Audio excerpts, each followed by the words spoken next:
It is no secret that fragrance reviewers often receive free bottles of fragrance. It's just part of the game. It's how it goes. It's not exclusive to fragrances. However, we as reviewers also have skin in the game, so to speak. We do spend our own money on fragrances we want to have. And there are many fragrances that I have received for free that I would buy myself, but I'm not going to buy them because I already have them. So yeah, but I would, but I'm not going to.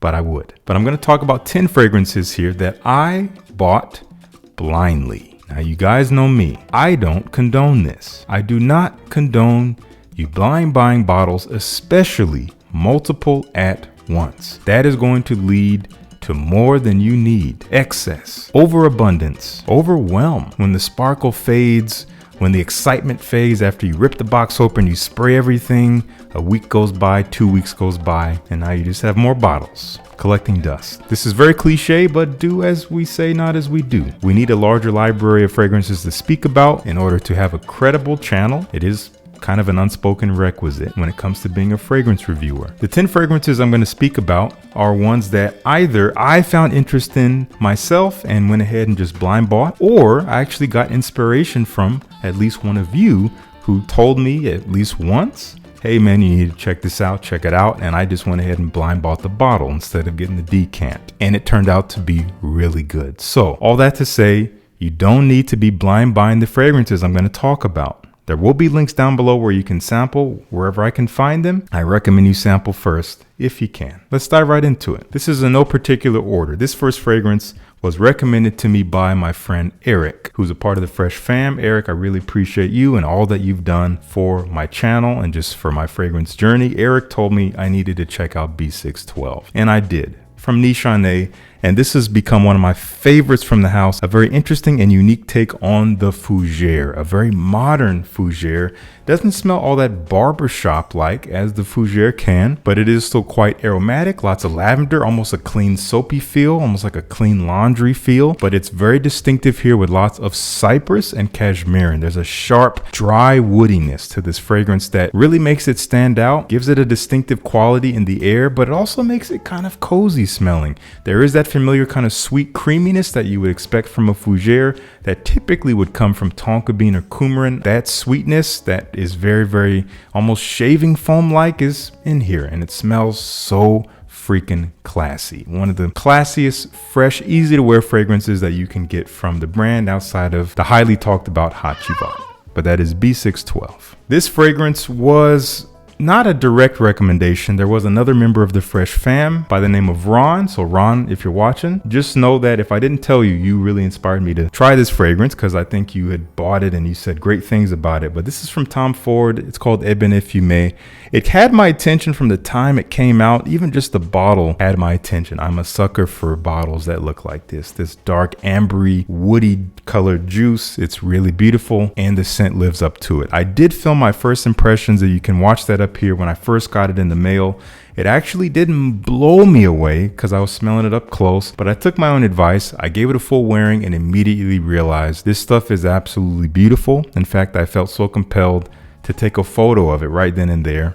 Here's the photo. I think it came out really nice. Smoky Palo Santo wood, dry with a smoky incense with some spice and with a slightly sweet resinous quality in the background that comes to the fore a little bit more as it dries down. Classy, elegant, mysterious, something to wear at night during the cooler months or anytime it's not terribly hot. If you like a smoky, woody fragrance, this is one to check out. From Cajon. Oh, brother. Every day I think I get a little bit worse at saying that somehow. This is called Homme Je Suis. This was a blind buy I made a couple years ago, and I was not expecting to love this so much. It's a simple fragrance, but it smells like nothing else. It is a very interesting combination of hazelnut, vetiver, tobacco, maybe a slight bit of sweetness from tonka bean. That's mostly what you get. I get a slightly dry, woody, bitter vetiver that is really the backbone of the fragrance. On top of that is a succulent, delectable, slightly sweet nuttiness. That tonka bean adds a kind of vanillic feel in the background, but overall comes off as warm,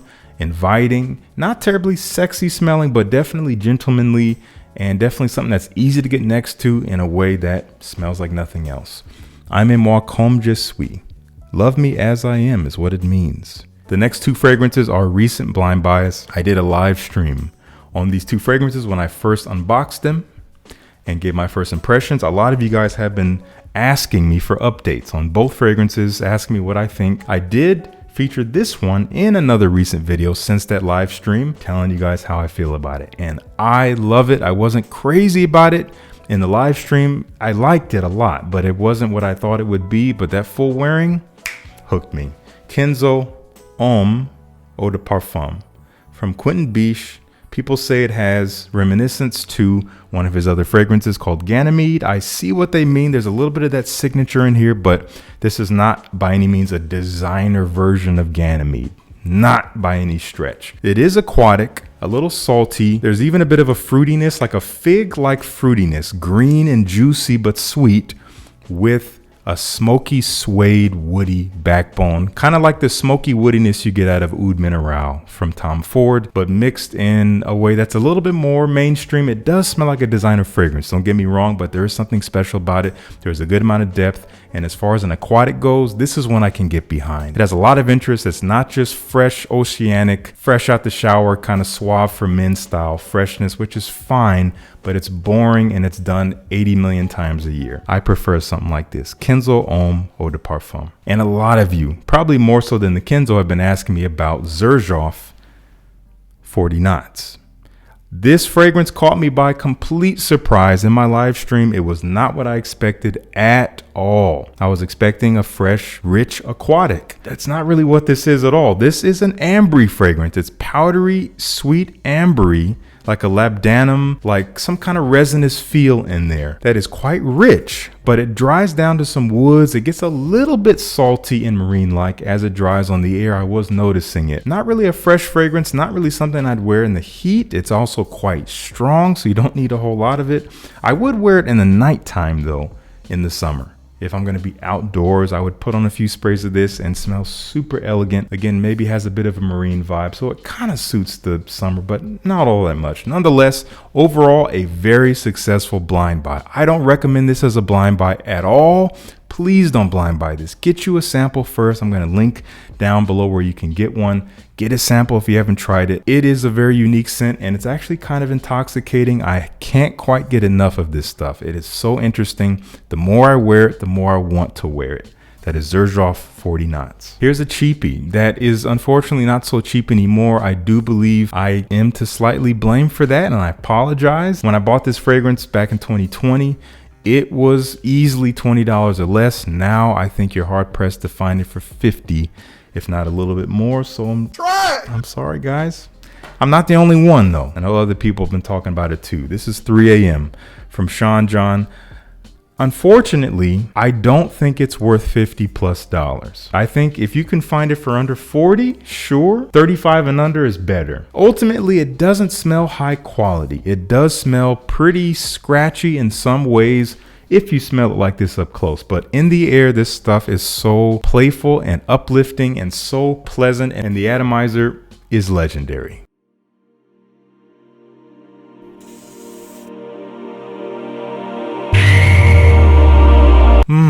Very, very bright, cooling, fresh tonic water and citruses to start it off. It's mouth-watering. It is so bright. It's almost boozy in a way, but not overtly so. There is some spicy, fresh cardamom in here, bringing a slight sexiness to it. There's a little bit of leather, some fig leaf that's a little green. It's pretty simple, but also kind of different. I haven't really smelled a mainstream fragrance exactly like 3 a.m. from Sean John. The price has to be right to get it, because I can see a lot of you guys being disappointed if you're paying $50 or more for this. You can't blame me either way, because you are the master of your money, but nonetheless, I think it's a lovely fragrance that I'm so happy to have. Very successful blind buy. Gets a lot of wear for me in the summertime. Sean John, 3 a.m. Up next is one of my favorite designer fragrances, period, that I almost never experienced. I almost missed this completely because I saw other reviews of other reviewers when it came out. Few years back, maybe 4 or 5 years ago, it came out and people are saying it was just okay. It was unremarkable. It was not special. It was maybe not worth it. So I overlooked it for several years until a few years ago when I said, you know what? It looks interesting to me. Let me go ahead and try it. Pulled the trigger.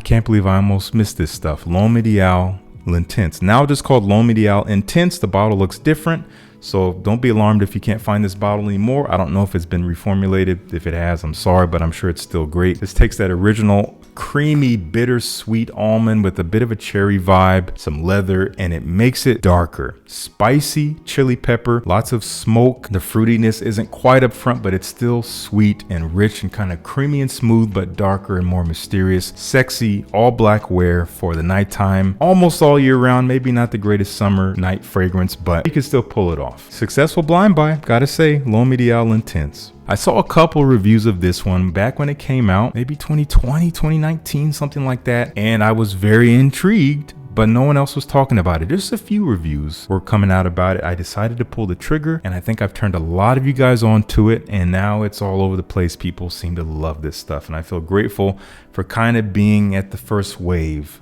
of the hype around Pasha de Cartier Parfum.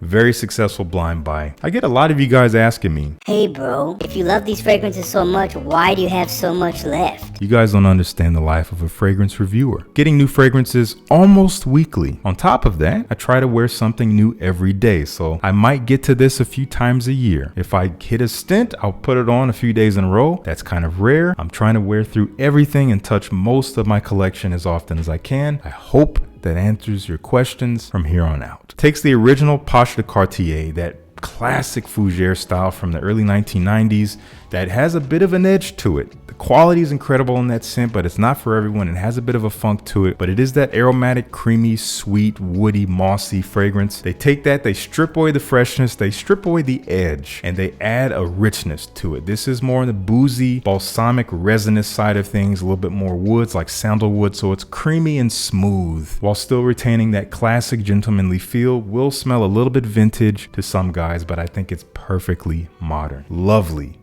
Pasha de Cartier Parfum. I tried the Eau de Toilette version of this fragrance years ago, and I wasn't moved by it. I liked it, but I didn't love it. I am interested to maybe come back to it at some point because the EDP is doing just fine for me. This is Narciso Rodriguez Bleu Noir Eau de Parfum. Musky, round, a little bit fresh in a way, a little bit of a citrusy quality like orange or something, but it dries into this slightly sweet, slightly ambery, round, smooth muskiness that is very, very sexy. It still kind of acts as a freshie, but a darker freshie, one to dress up maybe more at night, almost any time of the year. This is going to be good for any occasion where you want to be super likable, but also a little bit mysterious.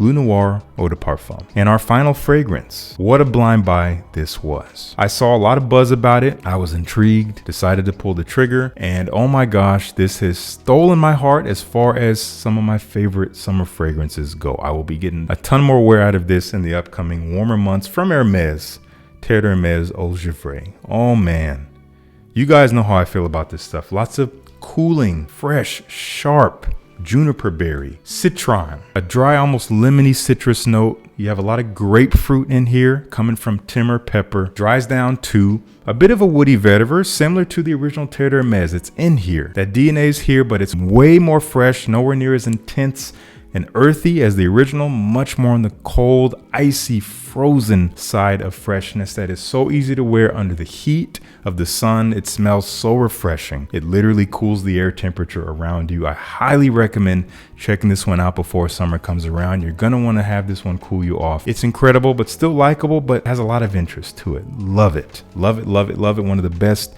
blind buys I've made in a long time. Terre d'Hermès Eau Givree. So once again, be careful with your money. Don't be blind buying a bunch of fragrances. And if you do, because we can't control what you do, you can't get mad at us. You cannot take any bit of your disappointment out on a reviewer. And I wouldn't even say take it out on yourself. You made a decision, you live with the consequence. Be very, very careful and judicious with your purchases. Do a lot of research and sample first. If you can do so, I'm going to link to everything I can find down below. Let me know if you've tried any of these fragrances down in the comments, and thank you so much for tuning in. Peace. I'll see you in the next one.